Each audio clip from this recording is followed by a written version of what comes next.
that. Awesome. Well, good afternoon and welcome to the TEA LEA webinar for October 12th. We're glad you're joining us here today. As a reminder, the chat feature has been disabled in this webinar. However, you may put questions into the Q&A section. What I will do is take those questions and forward them to either of the presenters today.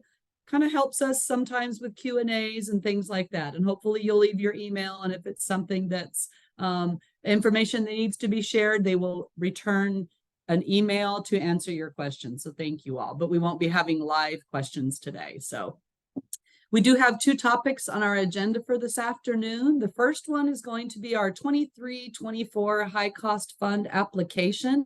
And we have Denise Dusick here. She will start and share information. Then as soon as she's done, I will turn it over to Zane Webina, who's here and going to talk about non-compliance notification overview. So if you want to go ahead, Denise, and start with sharing your screen. Okay.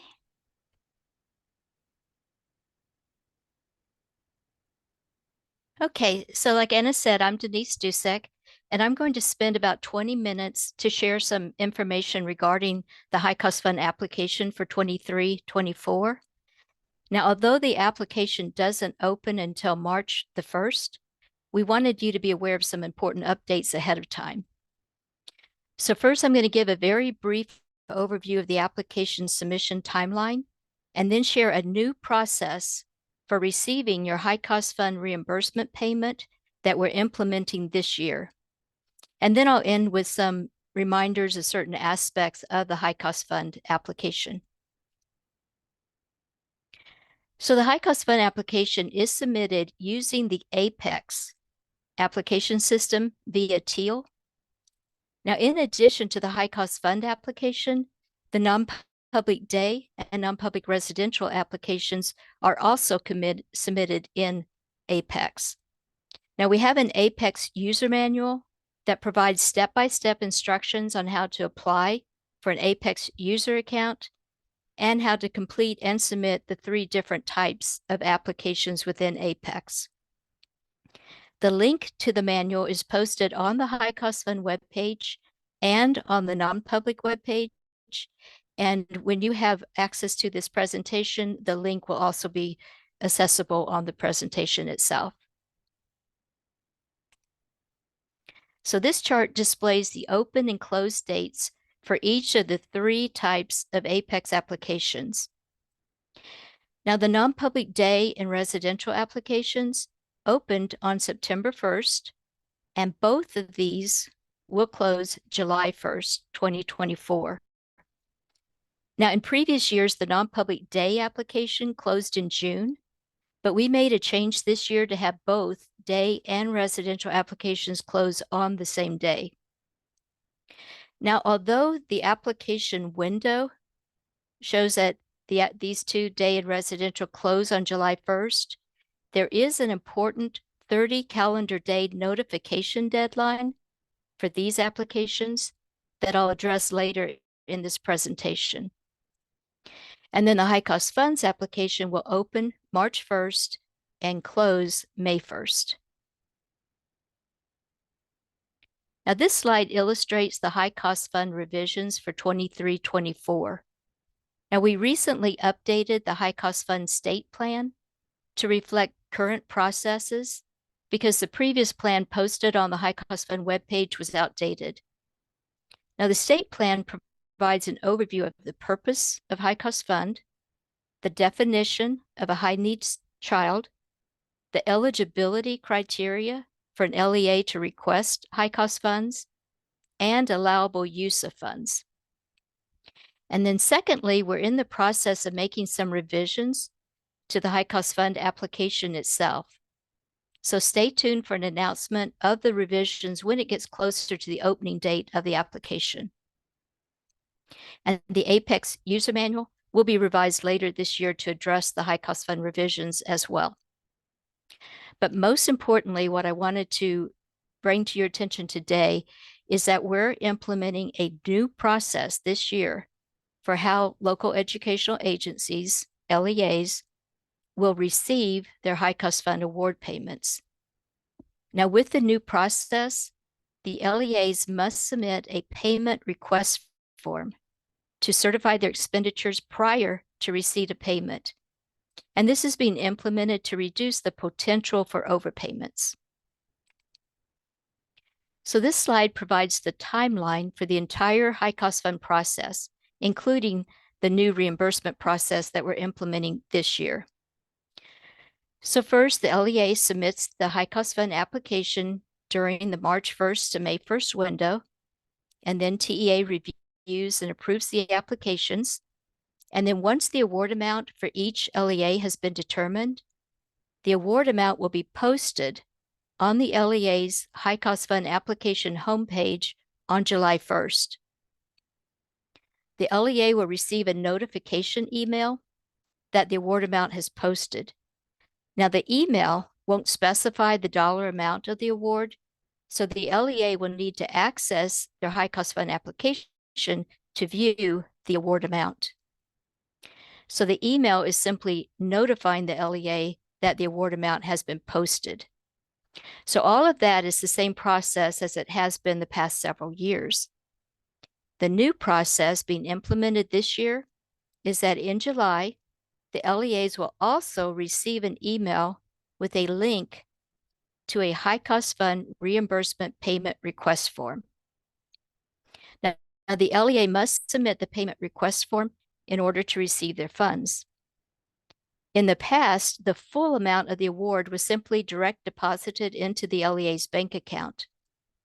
But now with the new process, the LEA must take an extra step of requesting the payment and certifying the amount of their expenditures before the payment is made to the LEA.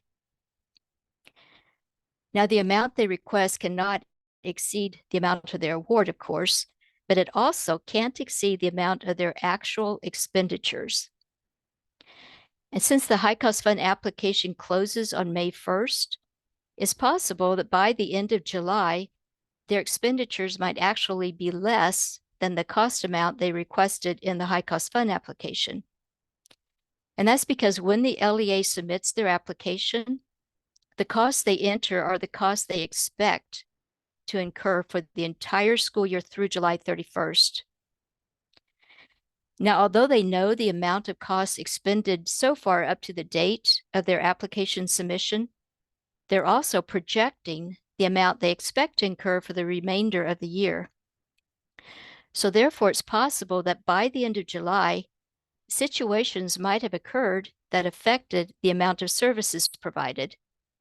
So for example, the student might have left the district before the end of July, or maybe the student was in an off-campus non-public placement, but then returned to the district campus before the end of the school year. So in situations where the LEA's actual expenditures are less than their award amount, they will need to indicate that on the payment request form. By doing so, the payment deposited in their bank account will be based on these actual expenditures, which in the examples I just described will be less than their award amount. Now, of course, if the LEA's actual expenditures are equal to or more than the award amount, then the full amount of the award will be paid. So then the LEA will need to submit the payment request form by the deadline established by TEA. And for the 23-24 high cost fund, the deadline to submit the payment request form will be August the 9th. Then after the payment requests have been approved, the high cost fund reimbursement payment will be direct deposited by August 31st.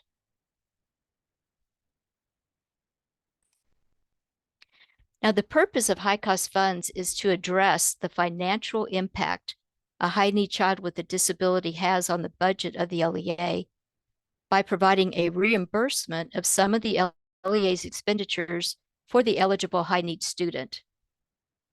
Now, to qualify as a high need student for the purpose of high cost funds, the LEA's costs of providing direct special education and related services to the student must exceed 3 times the state's average per pupil expenditure, APPE.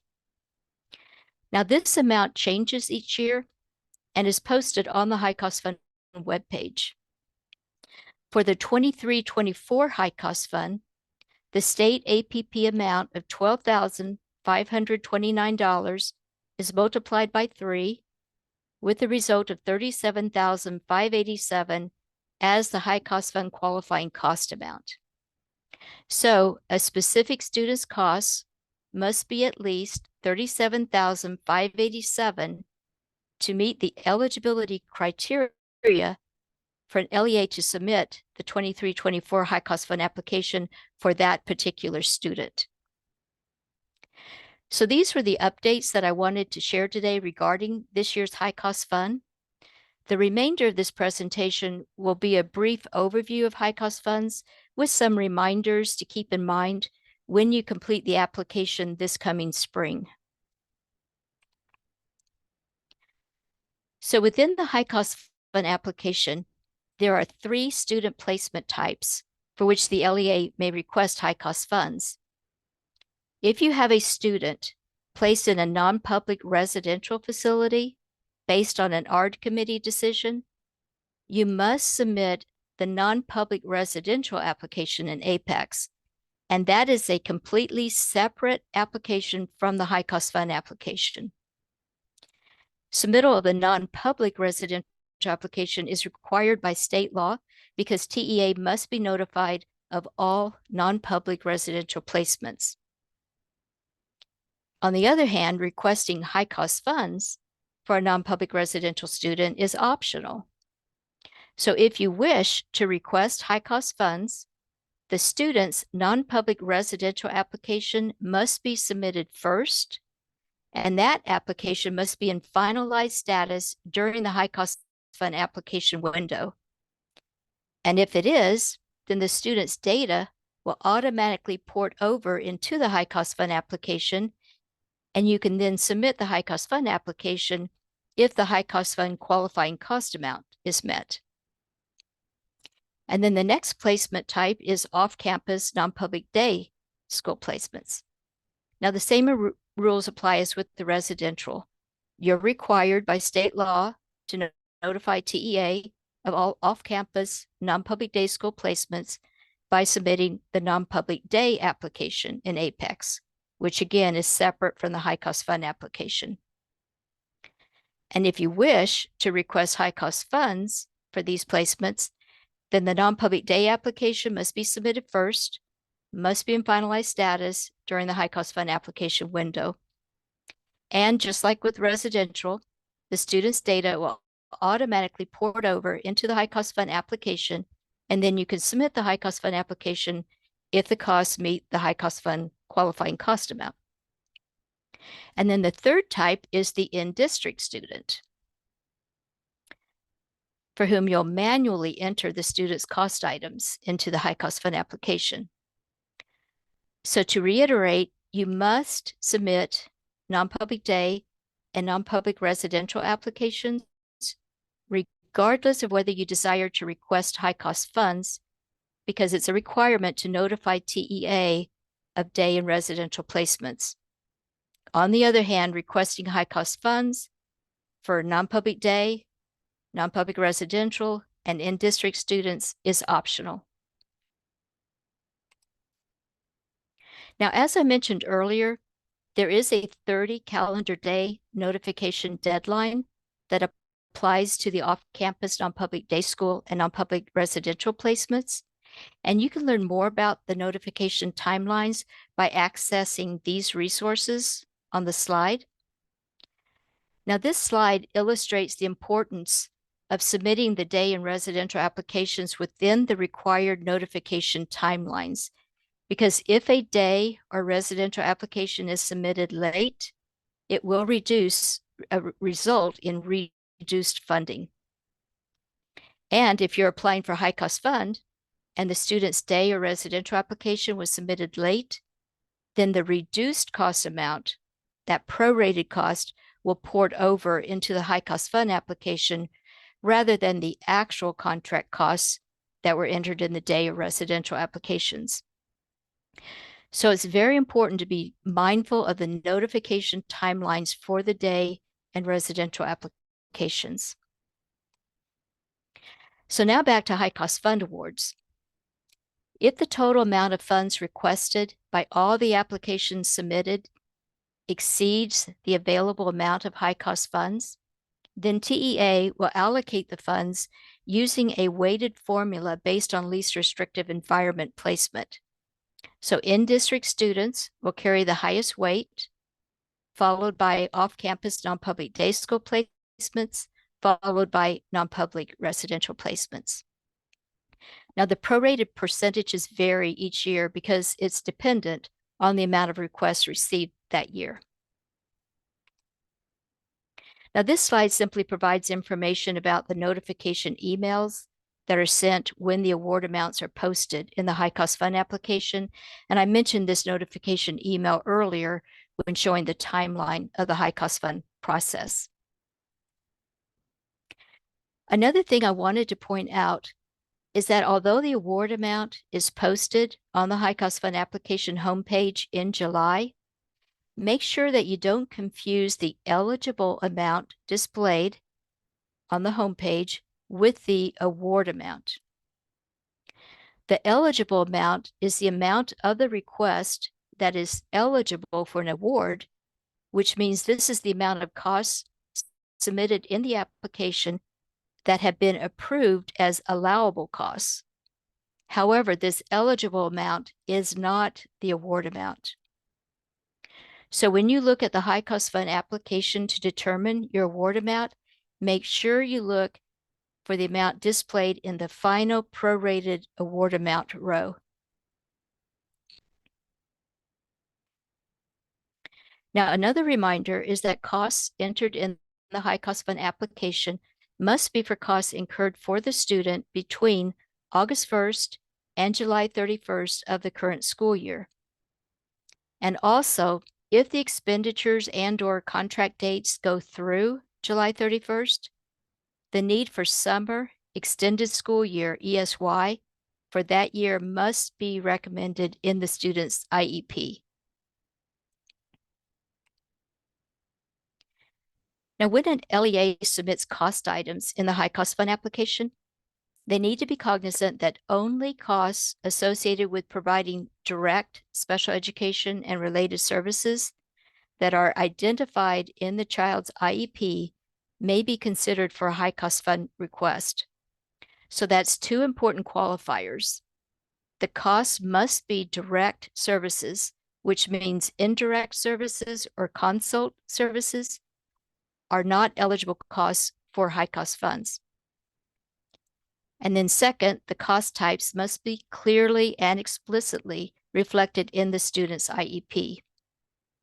So for example, in order for the cost of a bus monitor to be deemed an eligible cost in the high cost fund application, the IEP must clearly indicate the need for a bus monitor. This slide is a reminder of revisions that we made to the personnel prorating calculator last year with the 22-23 high cost fund application. Now, in the past, we used to allow a variety of types of rates entered in the application for the cost of personnel or contracted services providers, such as hourly, daily, or annual rates. But now we're requiring that only hourly rates be entered to keep the calculation of the costs entered in the application consistent. And the LEA can ask their human resources staff to provide them the hourly rate for any personnel type they enter into the application. And also, when you enter the number of students served, you will include the high cost fund student in the count. Now, we're currently making some changes to the excess transportation cost calculator. And as I mentioned earlier, notification of the revisions will be provided in the spring, and the Apex user manual will be updated accordingly. So stay tuned for that.